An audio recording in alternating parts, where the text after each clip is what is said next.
రెండోసారి అమెరికా అధ్యక్షుడిగా ఎన్నికైన డొనాల్డ్ ట్రంప్ దూకుడుగా వ్యవహరిస్తున్నారు. అక్రమ వలసలపై ఉక్కుపాదం మోపుతున్నారు. అమెరికాలో అక్రమంగా నివసిస్తున్న ఎవరిని వదిలిపెట్టడం లేదు. అధ్యక్ష పీఠం ఎక్కిన వారం రోజుల వ్యవధిలోనే 7,300 మంది వలసదారుల్ని ఇప్పటికే అమెరికా నుంచి పంపించేశారు. వలసదారులకు సంకెళ్లు వేసి మరీ ఆర్మీ విమానాల్లో తరలించడం వివాదాస్పదంగా మారింది. ఎన్నికల ముందు అక్రమ వలసదారుల్ని రాడికల్స్, టెర్రరిస్టులని అభివర్ణించారు ట్రంప్. అలాంటి వారు అమెరికా గడ్డపై నివసించేందుకు ఏమాత్రం అర్హులు కాదని తేల్చేశారు. అధికారంలోకి రాగానే జన్మతహా పౌరసత్వ హక్కును రద్దు చేశారు. మెక్సికో సరిహద్దులకు భారీగా దళాలను పంపించారు. తాజాగా అక్రమ వలసదారులను గ్వాంటనేమో బే జైలుకు పంపిస్తామని హెచ్చరించారు. దీనికి సంబంధించిన ఎగ్జిక్యూటివ్ ఆర్డర్పై సంతకం చేశారు ట్రంప్.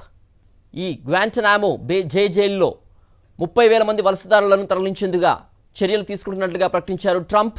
అమెరికాలో అక్రమంగా నివసించే వాళ్ళను ఏలియన్స్ అన్న ఆయన ఈ జైల్లో 30,000 బెడ్స్ సిద్ధం చేస్తామని చెప్పారు.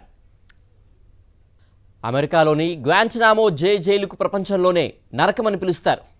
క్యూబాలో 1903లో నిర్మించిన ఈ జైలును 2011 సెప్టెంబర్ 11 ఉగ్రదాడి తర్వాత ప్రారంభించారు.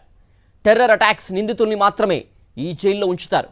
ఈ జైల్లో ఉన్న ఖైదీలకు ఎలాంటి శబ్దాలు వినిపించకుండా చాలా కాలం పాటు ఉంచుతారు.